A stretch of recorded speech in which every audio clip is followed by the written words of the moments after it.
मान लीजिए कि राहुल गांधी ने इलेक्शन कमीशन की बात न मानी तो इलेक्शन कमीशन क्या कर लेगा?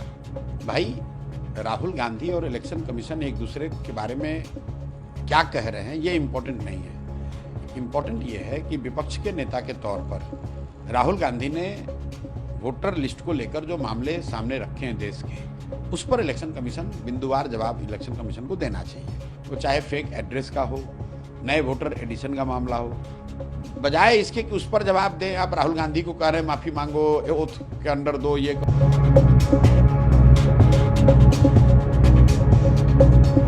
मान लीजिए कि राहुल गांधी ने इलेक्शन कमीशन की बात न मानी तो इलेक्शन कमीशन क्या कर लेगा? भाई, राहुल गांधी और इलेक्शन कमीशन एक दूसरे के बारे में क्या कह रहे हैं ये इम्पोर्टेंट नहीं है। इम्पोर्टेंट ये है कि विपक्ष के नेता के तौर पर राहुल गांधी ने वोटर लिस्ट को लेकर जो मामले सामने रखे हैं देश के, उस पर इलेक्शन कमीशन बिंदुवार जवाब इलेक्शन कमीशन को देना चाहिए।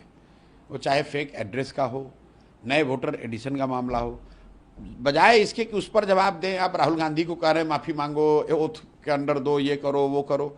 भाई, एक बार को हटाइए राहुल गांधी ने कहा या नहीं कहा, पब्लिक डोमेन में तो ये जानकारी है।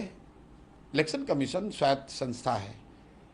In the interest of transparency and trust in electoral process, election commission को स्वेच्छा से ही ये कहना चाहिए था कि भाई ये मुद्दे संज्ञान में लाए गए हैं, इसकी हम लोग जांच कर रहे हैं, जांच करके हम ये बिंदुवार उसका उत्तर दे रहे हैं। बजाय उसके इसको Rahul Gandhi versus election commission versus Rahul Gandhi बनाने का कोई मतलब नहीं। इलेक्शन कमीशन कह रही है कि जो आरोप इलेक्शन कमीशन के ऊपर लगाया जा रहा है वो बेबुनियाद है। भाई, बेबुनियाद है पहले बताओ तो कैसे?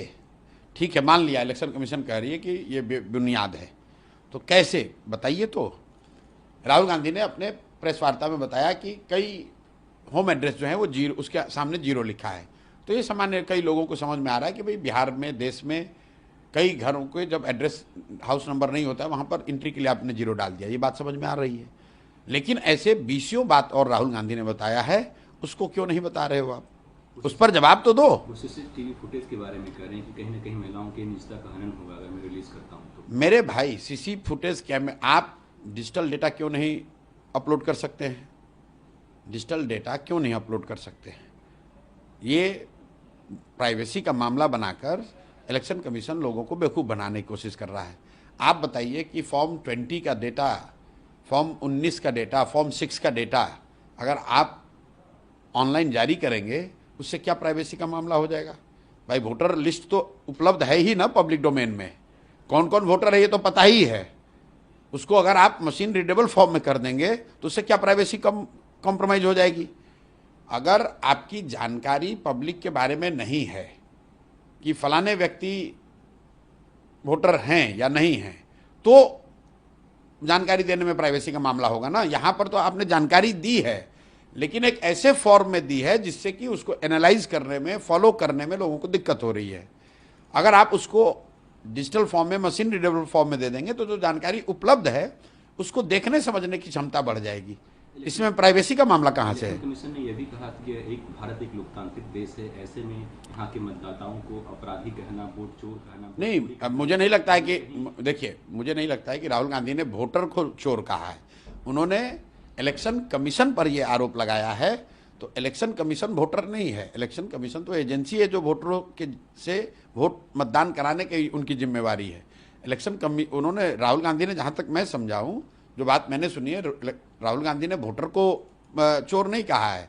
उन्होंने उस प्रक्रिया में जो चोरी हो रही है या गलती हो रही है उसकी बात कही है। राहुल गांधी ने कहा है कि मैं आपको छोड़ने वाला नहीं हूं, मैं आपको एक्सपोज कर दूंगा। ये बीजेपी वाले से माफी नहीं, ये बीजेपी वाले से एफिडेविट नहीं साइन करवाते हैं, जबकि मुझसे एफिडेविट। भाई देखिए, राहुल गांधी क्या कह रहे हैं, नहीं कह रहे हैं, वो उनका मामला है। राहुल गांधी सक्षम है, उनकी पार्टी सक्षम है अपनी बात रखने को, कहने को, लड़ाई लड़ने को। मैं एज ए थर्ड पार्टी इतना ही कह सकता हूँ कि मामला राहुल गांधी और इलेक्शन कमीशन का नहीं है, मामला इलेक्टोरल प्रोसेस का है, उसकी शुद्धता, उसकी विश्वसनीयता का है। राहुल गांधी विपक्ष के नेता हैं, उन्होंने बात उठाई है तो इलेक्शन कमीशन को उसका जवाब देना चाहिए। अगर राहुल गांधी न उठाकर कोई दूसरा व्यक्ति भी बात को उठाता, तथ्यों को पब्लिक डोमेन में रखता, तो इलेक्शन कमीशन की जिम्मेवारी बनती है कि उस पर वो जवाब दे। अगर जवाब नहीं है तो उसको इन्वेस्टिगेट करे, इन्वेस्टिगेट करके जवाब दे। राहुल गांधी वोट अधिकार यात्रा निकाल रहे हैं, उसका कोई मतलब नहीं है, दूसरा दिन है, उसका कोई मतलब नहीं है। बिहार में वोट अधिकार से बड़ा मामला बिहार की अशिक्षा का है, बिहार के बेरोजगारी का है, यहाँ से होने वाले पलायन का है, बिहार के लोगों के साथ हो रही बदतमीजी और मारपीट का है, बिहार के बच्चों को बाहर जाकर जो कष्ट होता है उसका है, बिहार में फैले हुए भ्रष्टाचार का है। तो देश का जो मामला है उसको लाकर बिहार में उस पर यात्रा निकालिए, आप कार्यक्रम कीजिए, वो आपका अधिकार है, उससे कोई फर्क नहीं पड़ने वाला है। तेजस्वी यादव ड्राइविंग सीट पे हैं और वो कह रहे हैं कि पहले बीजेपी ईडी सीबीआई भेजी, अब इलेक्शन कमीशन को आगे कर रही है। वो ठीक है, उनका अपना तरीका है बोलने का, जो बोल रहे हैं। तेजस्वी यादव के पास बोलने के लिए ज़्यादा कुछ है नहीं, तो जो बोलना है बोल रहे हैं। पुराने अंदाज में वो दिखे, उन्होंने कहा है कि ये लोग वोट चोर हैं, चोरों को हटाइए। ठीक बात है। अब देखिए, लालू जी हैं, नेता हैं, जो बोलना चाह रहे हैं बोल रहे हैं, जनता को सुनने दीजिए, उस पर जवाब देने दीजिए, उस पर हम लोग को टीका टिप्पणी करने की क्या जरूरत है। बीजेपी कह रही है कि लालू यादव ऐसी बातें कर रहे हैं। और ठीक है भैया, तो लालू यादव समझे, बीजेपी समझे। इस तरह की आरोप लगा रहे हैं। हालांकि इलेक्शन कमीशन की तरफ से भी बड़ा संदेश है कि आप एफिडेविट फाइल कीजिए with in 7 days with evidence. कैसे देखते, क्या कहेंगे? सिर्फ हंगामा आपको खड़ा करना है, एक अविश्वास का माहौल खड़ा करना है, अराजकता का माहौल आपको खड़ा करना है। भाई, आप संवैधानिक संस्थाओं पे आप विश्वास नहीं कीजिएगा, न्यायिक प्रणाली पे आप विश्वास नहीं कीजिएगा, संवैधानिक पदों पे बैठे हुए व्यक्तियों पे आप भरोसा नहीं कीजिएगा। इन्होंने हर वो व्यक्ति, हर वो संस्था जिन्होंने देश हित में फैसले लेने का काम किया, देश हित में उन्होंने निर्णय लिए, उन्होंने प्रक्रियाएं शुरू कराई, इन्होंने हर उस व्यक्ति, हर उस संस्था को नकारने का काम किया।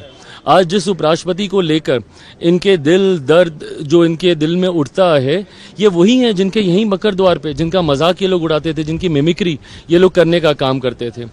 आज चुनाव आयोग के ऊपर आप सवाल खड़े कर रहे हैं। ये वही चुनाव आयोग है जिनके नेतृत्व में चुनाव हुए हैं और कांग्रेस लंबे समय तक सत्ता में रही है, केंद्र में हो, राज्यों में हो।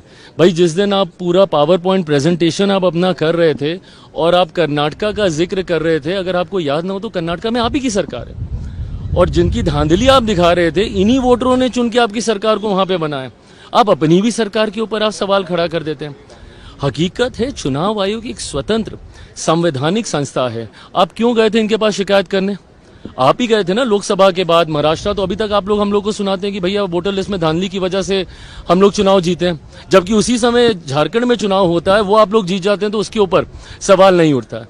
और अगर इतनी ही शिकायत है, बिहार में यात्रा पे निकले हैं ये दोनों लोग, अगर ये दो लोग, अगर इतनी ही चिंता है और अगर इतनी ही धांधली हुई है और अगर आपके पास इतने ही पावर पॉइंट प्रेजेंटेशन जो आप कर रहे हैं, तो एक बार एक ऑफिशियल एक अपील तो डालिए, वहां पे आपत्ति तो दर्ज कराइए। आप सिर्फ हंगामा करेंगे, बट जब आपत्ति दर्ज कराने की बात आएगी तो आप भाग जाएंगे। जब वही चुनाव आयोग आपको उसको वैलिडेट करने की बात करेगा, ऑथेंटिकेट करने की बात करेगा, एफिडेविट करने की बात करेगा, तो फिर आप भाग जाएंगे। इम्पीचमेंट मोशन तक लाने की बातचीत चल रही है चुनाव आयोग के खिलाफ, आपके पक्ष में तैयारी कर रहा है। बहुत गलत है और ये बहुत गलत परंपरा की शुरुआत ये लोग कर रहे हैं। विपक्ष की भूमिका ऐसे नहीं होती है भाई। अगर कल को अगर आपके हिसाब से नहीं होगा तो आप इस तरीके से आप संवैधानिक पदों पर बैठे हुए लोगों को, संस्थाओं को आप कटघरे में लेके जाने का आप काम करेंगे।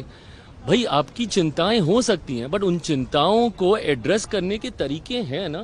अगर आपको लग रहा है कि भाई आपके वोटर्स के नाम उसमें कट गए, अगर एक बार के लिए मैंने मान भी लिया कि भैया कोई त्रुटि हो रही है, तो आप उसके लिए आपत्ति दर्ज करा सकते हैं। 3-3 जगहों पे 3-3 मौके ऐसे हैं जहां पे आप अपील दर्ज करा सकते हैं।